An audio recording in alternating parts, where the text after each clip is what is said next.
In this video, we'll be talking about DFS. DFS stands for depth first search. It's a searching algorithm or it's a traversal algorithm. Using DFS, we can traverse all the nodes of a given graph. Now, what do we mean by traversal actually? So basically, let's say I start at 0 and I go to 1, then 4. Now from 1 I can go to, from 4 I can go to 3, from 1 to 3. So this way I can visit all the nodes. Even I'll have to visit 5 and 6 as well. I can go to 5 and then I can go to 6. So the basic idea is that I'll have to visit all of the nodes of a given graph in DFS. Now let's see how DFS works. So let's assume that we are given this graph and we'll have to implement DFS on this graph. Now before I go into details, let me familiarize you with a few basic steps. Initially, I have not visited a single node of this graph, and therefore let's assume that I have marked all of these nodes with color white. Now white represents that I have not visited that graph. Now let's say this node 0 is marked with color gray.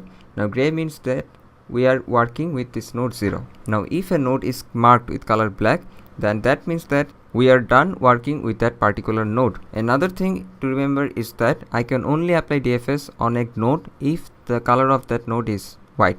If the color of that node is, let's say, gray or black, then I cannot apply DFS on that particular node. I cannot visit that node, or I cannot apply DFS on that particular node.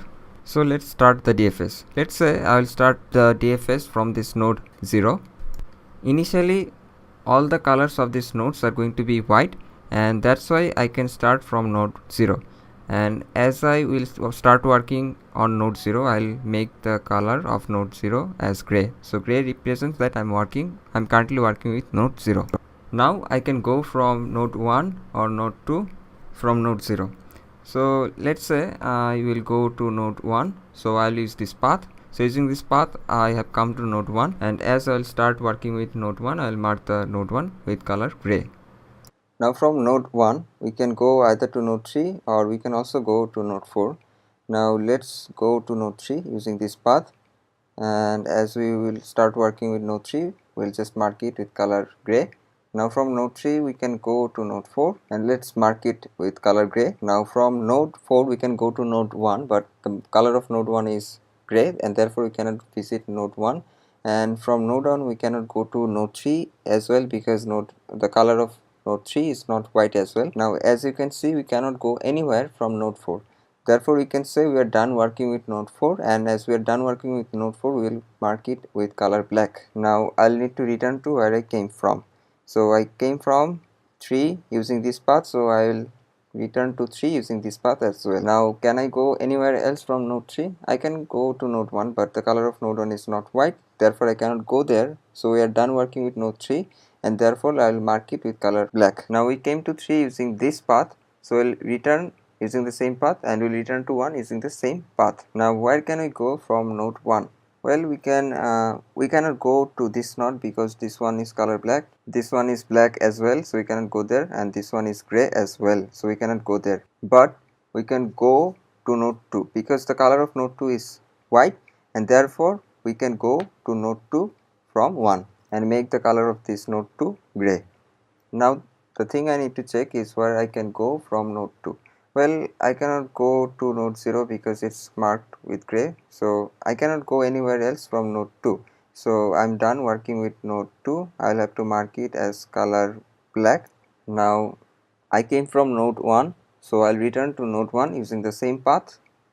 Now where can we go to from node 1? Well, we cannot go to any node from node 1, so we'll mark it with color black. So that means we are done working with node 1. Now I'll have to return to 0 because I came from 0 to node 1, so therefore I'll go to node 0. Now we cannot go to anywhere from node 0, and therefore I'll mark node 0 with color black. Now as you can see, we started our DFS at this node, and after starting DFS on this node, we gradually visited all of those nodes. So as you can see, all of these nodes are marked with color black. It means all of these nodes have been visited. But as you can see from the graph, the color of node 5 and node 6 are still white. So that means we haven't visited node 5 and node 6 yet. But DFS means we need to visit all of those nodes, and therefore we will have to visit node 5 and node 6 anyhow. We have discussed it earlier that in the traversal we are going to visit all of those nodes.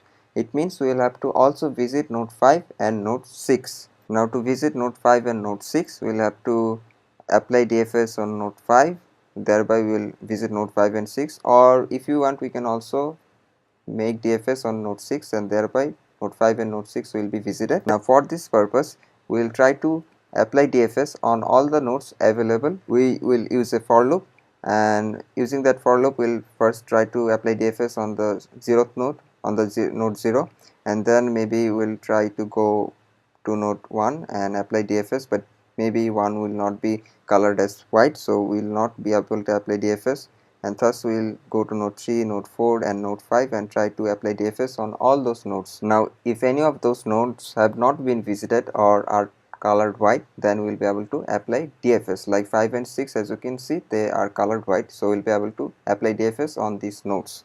Now maybe I'll start by applying DFS on the node 5.